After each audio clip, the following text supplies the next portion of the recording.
Yafqahu qawli. Kama sholat duha rahimahullah. Alhamdulillah pada pagi hari ini Jumat tanggal 26 Juni 2019 Allah memberikan kepada kita kemampuan, kesehatan untuk bisa melaksanakan sholat duha.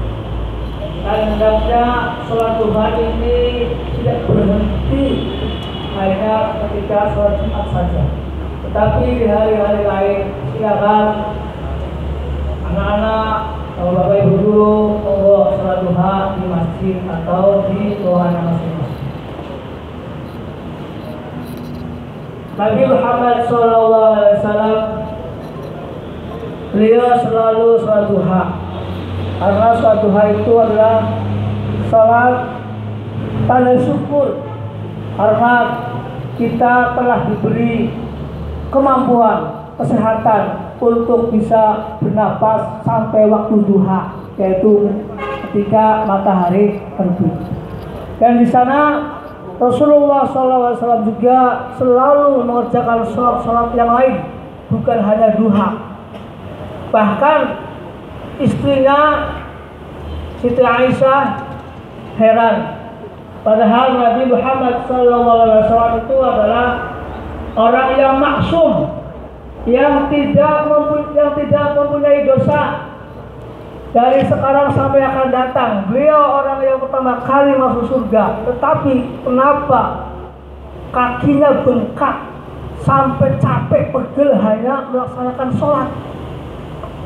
Ya sholat duha, sholat rawatib, ba'diyah, qobliyah, ya sholat sunnah rawatib. Nah kita, Nabi bukan, anaknya Nabi bukan, Rasul bukan, Kiai bukan.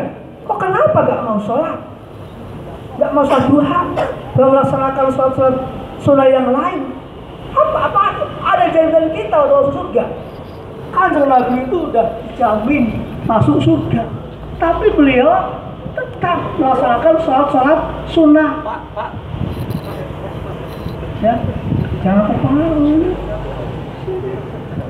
Ya, ini iktibar, pelajaran buat kita.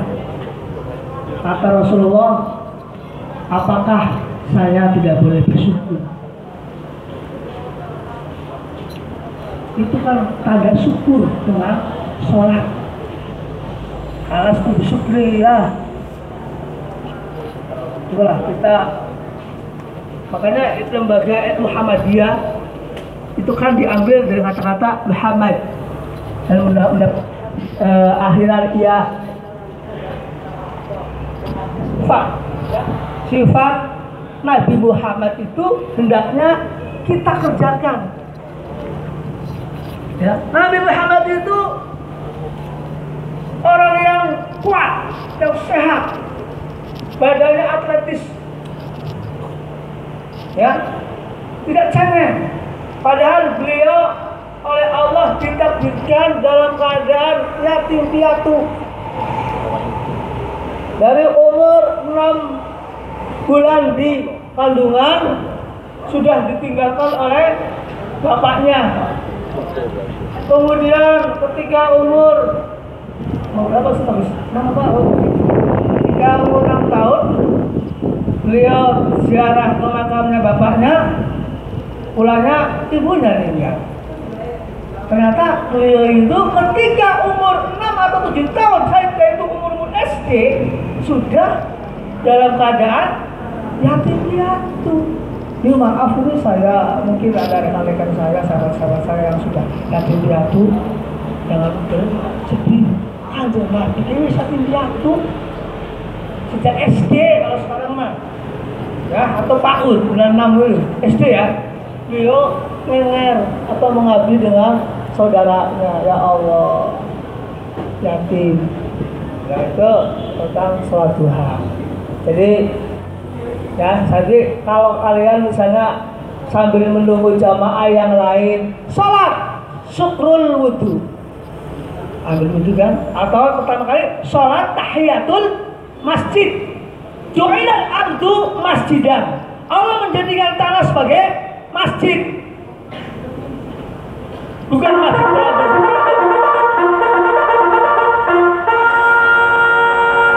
Jam pertama akan dimulai dalam 5 menit.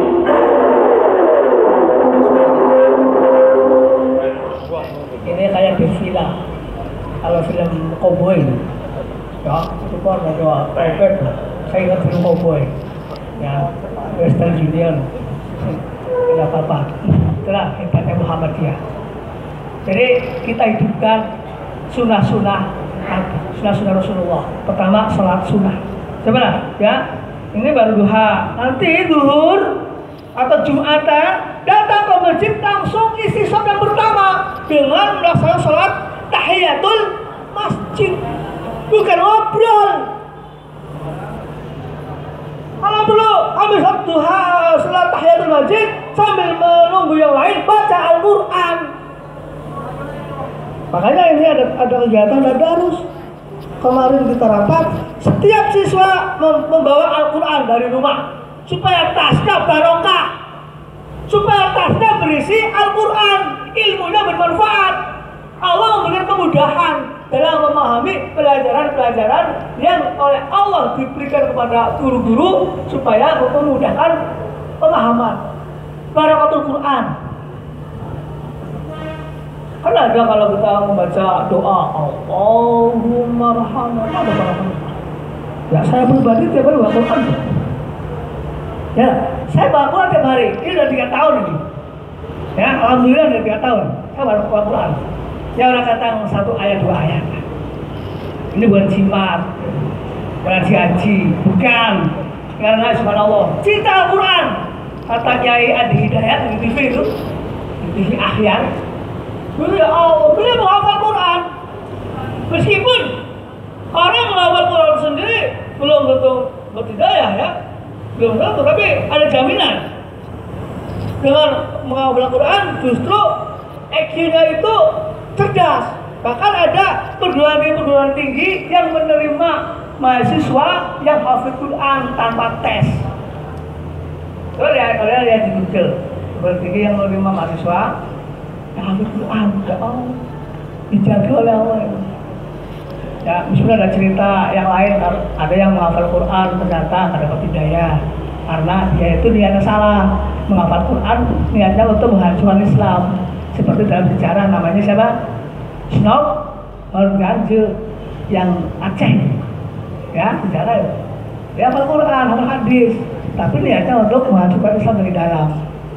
Artinya, ya mungkin kemudian nanti, ya itu Al-Quran dibawa tiap hari di tas, ya sebagai syiar bahwa SMK Muhammadiyah siswa-siswanya itu jauh dari narkoba.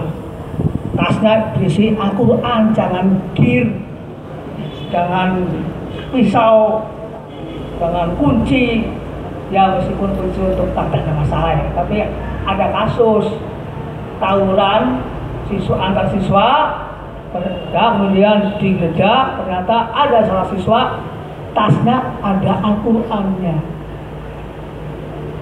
Nah, kalau kita ke depan, subhanallah, ternyata ada sekolah-sekolah seperti itu. Nah, kita bismillah, ya niatnya Allah dengan beribadah. Al-Quran bukan disiplin, kan? Ya memang sih, tidak ada kemajuan tanpa kedisiplinan dan tidak ada kedisiplinan tanpa keteladanan. Ini maaf ya Bapak Ibu Guru, Allah kita sebagai garda depan, sebagai teladan untuk siswa-siswa. Apa yang kita dengar, apa yang kita lihat, apa yang kita ucapkan mengandung nilai-nilai pendidikan. Ya, ini saja yang dapat kami sampaikan karena ini duhanya 1 jam sampai jam 7.45. Subhanallah bihamdika asyhadu an la ilaha illa anta astaghfiruka wa atubu ilaik. Wal afu minkum. Wassalamualaikum warahmatullahi wabarakatuh.